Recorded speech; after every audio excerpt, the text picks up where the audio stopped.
হচ্ছে দিদি। সময়ে পা ধরতে পারে, সময় মাথায় চড়তে পারে। কংগ্রেসের দয়ায় বড় হয়েছিল, কংগ্রেসের দয়ায় মমতা ব্যানার্জি হয়েছিলেন। সেই কংগ্রেসকে পশ্চিমবঙ্গের বুকে শুধু নয়, ভারতবর্ষে দুর্বল করার জন্য কোনো চেষ্টা করতে পারে।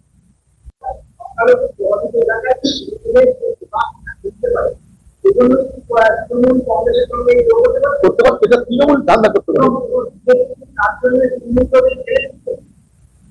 বিজেপি কাকে খেলতে জানি না, তবে মমতা ব্যানার্জির ভয় লাগতে পারে যে সংখ্যালঘু ভোট আমার পাশ থেকে সরে যেতে পারে, কংগ্রেস থাকলে বাঁচতে পারে, করতে পারে। বললাম যে সবকিছু করতে পারে সে। সময়ে পা ধরতে পারে, সময় মাথায় চড়তে পারে, এটা হচ্ছে দিদি। সময়ে পা ধরতে পারে, সময় মাথায় চড়তে পারে। কংগ্রেসের দয়ায় বড় হয়েছিল, কংগ্রেসের দয়ায় মমতা ব্যানার্জি হয়েছিলেন। সেই কংগ্রেসকে পশ্চিমবঙ্গের বুকে শুধু নয়, ভারতবর্ষে দুর্বল করার জন্য কোনো চেষ্টা করতে পারে।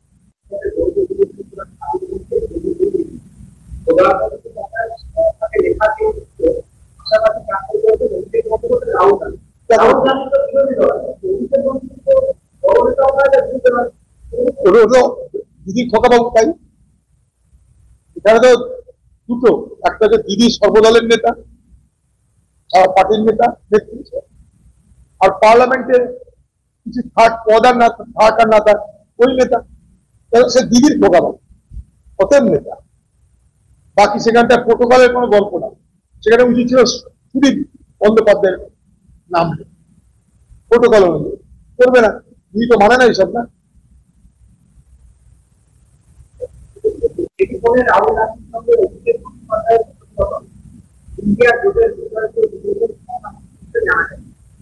যায় না, বড় বড় ব্যাপার আমার জানা নাই, হতে পারে কথা ইন্ডিয়া গেম, আমার জানা নেই।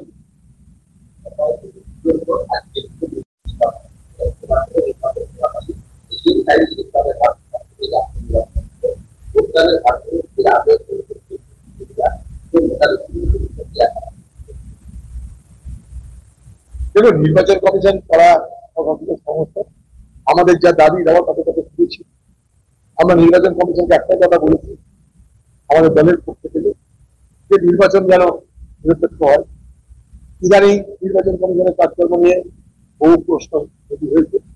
মহারাষ্ট্রে আমরা দেখলাম লোকসভা বিধানসভার কয়েক মাসের মধ্যে হঠাৎ করে ভোটের ব্যবধান 30 লাখ হয়ে গেল। নির্বাচন কমিশনের তরফে যদি সতর্কতা থাকতো বা নিরপেক্ষতা থাকতো, তাহলে হঠাৎ করে কয়েক মাসের মধ্যে 30 লক্ষ ভোটার বেড়ে যেত না।